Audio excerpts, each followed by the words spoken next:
ধোনি, কোহলি, রোহিত এবং রাহুল দ্রাবিড় মিলে কি সঞ্জু স্যামসনের ক্যারিয়ার নষ্ট করেছে? আপনারা কি ভাবছেন সেটা জানি না, কিন্তু সঞ্জু স্যামসনের বাবা এটাই মনে করে। যদিও সঞ্জু স্যামসনের ফ্যানেরা মনে করে সঞ্জু স্যামসনকে কম সুযোগ দেওয়া হয়েছে এবং অন্যদেরকে বেশি সুযোগ দেওয়া হয়েছে। শেষ কদিন সঞ্জুকে নিয়ে খুব চর্চা চলছে। টি-20 ক্রিকেটে পরপর 2টি সেঞ্চুরি করার পর, যদিও পরের 2টি ম্যাচ 0 রানে আউট হয়েছে।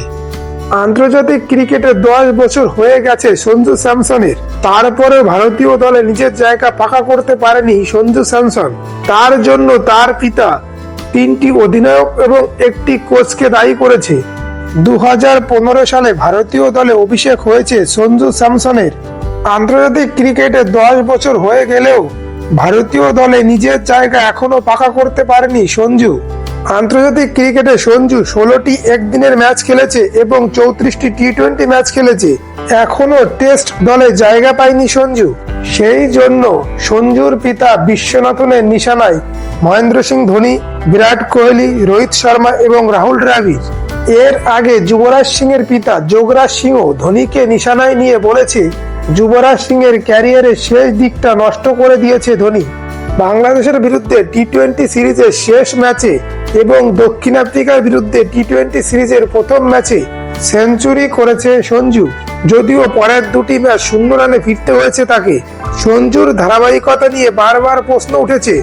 যদিও তার বাবা বিশ্বনাথন স্যামসনের মতে তার পুত্রের ক্যারিয়ার নষ্ট করে দিয়েছে ধোনি ও কোহলি, সঞ্জুর ওপর তারা ভরসা রাখতে পারেনি। মালয়ালম চ্যানেলের এক প্রতিবেদনে বিশ্বনাথন স্যামসন বলেন, 3-4 জন মিলে আমার ছেলের ক্যারিয়ারে 10 বছর নষ্ট করে দিয়েছে।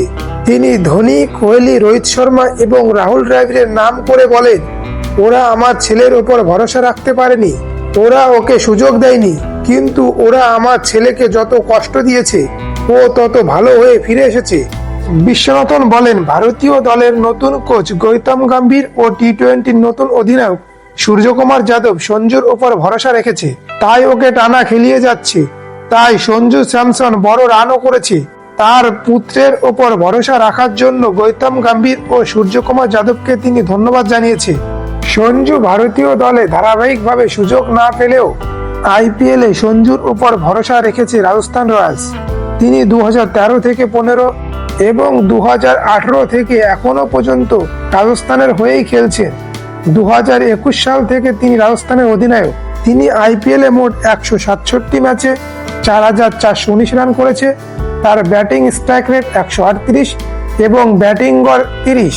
তার সর্বোচ্চ রান 119। এছাড়া তিনি 3টি সেঞ্চুরি সহ 25টি হাফ সেঞ্চুরি করেছে। রাজস্থান রয়্যালস এবছর প্রথম রিটেনশনের তালিকায় সঞ্জু স্যামসনকে রিটেন করেছে। সঞ্জু স্যামসনের পিতা বিশ্বনাথন স্যামসনের স্টেটমেন্ট সম্পর্কে বন্ধুরা আপনাদের কি মত কমেন্টের মাধ্যমে জানাতে পারেন। আপনারা চ্যানেলে নতুন হলে চ্যানেলটি সাবস্ক্রাইব করুন, ভিডিওটি লাইক ও শেয়ার করুন। ভিডিওটি শেষ পর্যন্ত দেখার জন্য আপনাদের সকলকে অসংখ্য ধন্যবাদ।